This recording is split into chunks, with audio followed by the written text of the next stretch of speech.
একটা মানুষের কথা বলতে হয়, আমরা যখন বড় হচ্ছি তখন দুটো নাম আশ্চর্য ভাবে একসাথেই লোকে বলতো, অথচ মানুষ দুটো এক সমুদ্র আলাদা। সুনীল শীর্ষেন্দু, শীর্ষেন্দু সুনীল, এবং তারা পাশাপাশি ডেস্কে বসে দিনের পর দিন কাজও করেছে।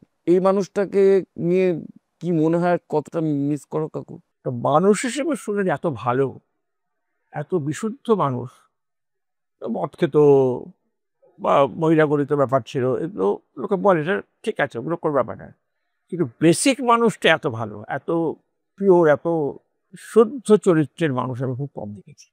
কোনো হিংসে ছিল না কারোর প্রতি, কোনো ওরা একটা ন্যাচারাল অ্যাট্রাকশন ছিল, যে কারণে ও সবাইকে অ্যাট্রাক্ট করতে পারে। আছে না যেরকম পাকা কাঁঠালের উপর মাছি এসে বসে, সেরকম সুনীল এরকম ছিল যে ও সহজেই সবাইকে অ্যাট্রাক্ট করতে পারে। প্রথম কথা, কবি হিসেবে কারণ অসাধারণ ছিল, ও কষ্ট করে লড়াই করে মানুষ হয়েছে, দাঁড়িয়েছে। গোপনে লোককে সাহায্য করা থেকে শুরু করে ভদ্রতা, সৌজন্যবোধ, কারোর প্রতি কঠোর না হওয়া, এই সমস্ত দিক থেকে সুনীল একটা অসাধারণ মানুষ, খাঁটি হিরে। তারপরে লেখক হিসেবেও তো কম নয়, দেখো একদম সব লিখেছে। কারো রাস্তা সাদা বাড়ি যখন পড়ি মুগ্ধ হয়ে গেল, তারপর ওই যে উপন্যাস লিখেছিল প্রাগৈতিহাসিক মানুষদের নিয়ে, হুম। কি অসাধারণ উপন্যাস।